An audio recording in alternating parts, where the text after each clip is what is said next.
Gonya koramga juang county ma Nairobi kwano lal bang'anyo manyo bag gi kweth mar Azimio la Umoja One Kenya Alliance e chuny boma ma Nairobi. Governor Johnson Sakaja wacho ni tend county no ok bikao ting mar lal mang'anyo no kelo ne uchumi ma pachoka.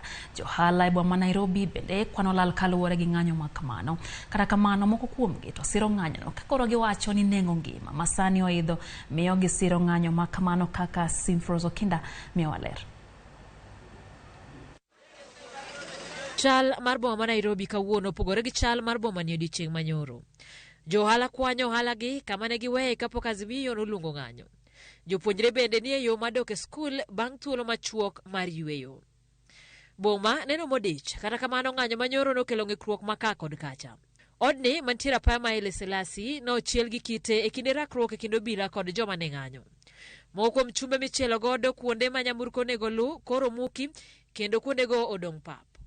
Kite manyo otigo e dina peini bende koro juang' e genga peini. Johala koro ywak ni ne giyudo lal matamre gi nono kaluwore ni thothgi nyoro ne ok oyepo.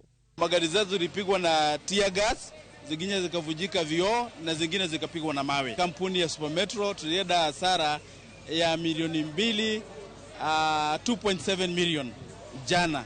Yenye kama labda tungefanya biashara the whole day ndio tungepata. Jioni tungeweka mafuta ya kama milioni 4. Kwa hivyo sisi tunaenda hasara na wale watu ambao tunafanya biashara na wao pia wanaenda hasara. Maandamano ya jana ilileta hasara kubwa, hatukuweza kufanya kazi, hatukuweza kupata pesa yenyewe tunapata. Na I think ikiendelea hivyo tutaumia sisi kama wafanyikazi, tutaumia na watu wengi pia wataumia na wataleta hasara ya vitu mingi. Kwa maana yangu mimi naona kama ni maandamano ikuwe ya amani, sikuwe ya hasara. Kata kamano thoth johala go mane walosogo siro ng'anyo no kagiwacho ni nengo ngima moidho sani tamogi kata dago ngima gi mapile. Wanwa support maandamano 100%. Kata ko hinywa lakini wang'e ni nyaka wahinyre konwa ngima ber. Omiyo sirikal ni en sirikal ma wiye tek manyaka wang'ang'ana kod giwich teko wan kaka jopiny. Giduoknwa ngufu e lwetwa.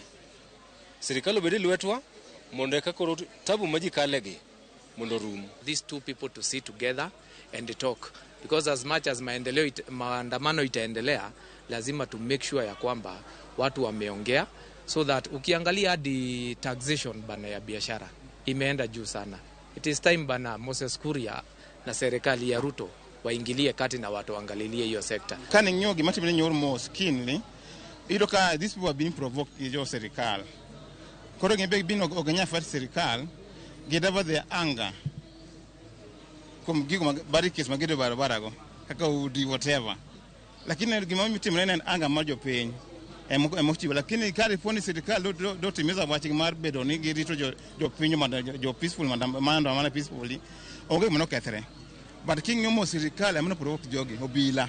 Kama andamano emanyalo miyo nengo mogo gi chiemo dok piny. Kama andamano ema nyalo miyo cost mar education dog piny.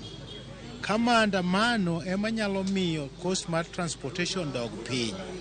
To andamana. Makmana johala gi kwayo kwe kine ng'anyo ka gikwayo piny owacho mondo twag gi tend Azimio mondo kwe obedie. Kanitie alternative mar maandamano mondo gik moko adek gi odog piny. To avenue no bende wang'iuru. Ikuwe na amani. Juu kama sisi kama wakazi wa Kenya tunaumia. Kila kitu bei imeenda juu, si unga peke yake, kila kitu imepanda bei. Kwa hivyo watu angalie kama sisi hustlers fenye wanaweza reduce kila kitu bei irudi chini. Governor ma Nairobi Johnson Sakaja wuok oko mar kwedo ng'anyo mowacho ni biro rocho chutho ochumi mar boma ni kod ochumi ma pacho kaduto. Johala koro dagi luoro ni ponono ni chenro mag ng'anyo ibiro bagi boma ka juma ginyalo yudo lal matamre gi nono.